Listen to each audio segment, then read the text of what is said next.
Grand గాలా ఈ ఫిబ్రవరి 3న ఉదయం 10 గంటల నుండి మాదాపూర్ ఎన్ కన్వెన్షన్ లో. Tickets available on book my show, Paytm.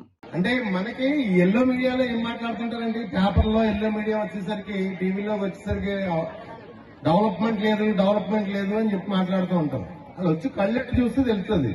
Development అంటే ఏంటి, అభివృద్ధి అంటే ఏంటి, ఇది అభివృద్ధి కాదా, లేదా వాటర్ ట్యాంక్ అభివృద్ధి కాదా?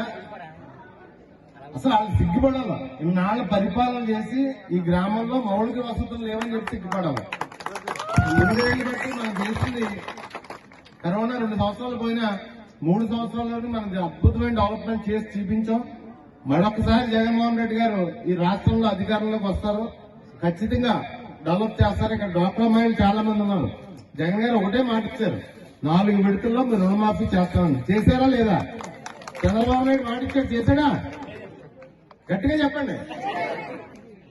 చంద్రబాబు నాయుడు మాటలో నీటి మూటలు అన్నమాట.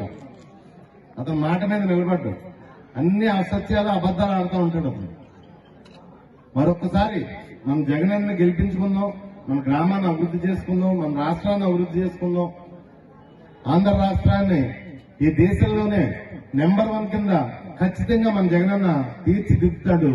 ఆ నమ్మకం నాకుంది, మీకు కూడా ఉంటే ఉంటుంది ఆ నమ్మకం జగనన్న మీద.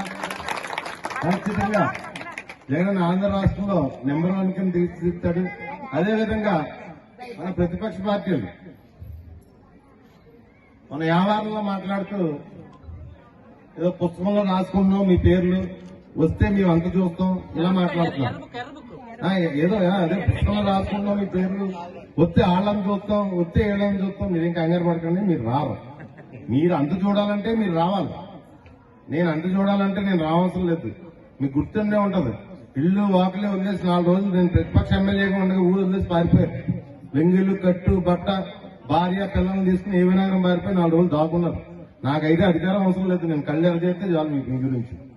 నాయకుడన్నా, ఏ రాజకీయ నాయకుడన్నా మేము వస్తే ఈ మంచి చేస్తాం, మేము వస్తే ఆ మంచి చేస్తాం, పేదవాళ్ళకి ఇచ్చేస్తాం, వచ్చేస్తాం అని మాట్లాడాలి. అందుకని మీ అంత చూస్తాం, ఈ పుస్తకం మీ పేర్లు నా డైరీలో రాసుకున్నాను. ఎందుకు ఆ దెబ్బలు తీసుకోవడానిక వీడికి అధికారం?